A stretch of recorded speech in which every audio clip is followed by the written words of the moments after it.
Par, sweet and sour chicken naman ang lulutuin natin ngayon. Nako par, pag ganito ang ulam, ang sarap ihampas sa kanin nito par. Ganito lang yan mga par oh. Kalahating kilong chicken breast mga par. Ayan yung wala ng buto mga par. Naglagay lang tayo ng bawang dyan.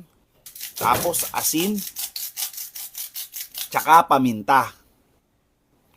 Tapos yan par, maglalagay tayo ng 1/4 cup ng cornstarch. Tapos 2 tablespoon ng harina par. Ganun lang par. Tapos maglalagay ka rin par ng isang itlog dyan par. Tapos dyan par, hahalu-haluin mo lang maigi yan par. Hanggang ma-mix dito sa manok natin lahat ng ingredients na nilagay natin par. At para maging maganda yung consistency par, naglagay din ako dito ng 2 tablespoon ng tubig. Tapos dyan par, set aside muna natin yan.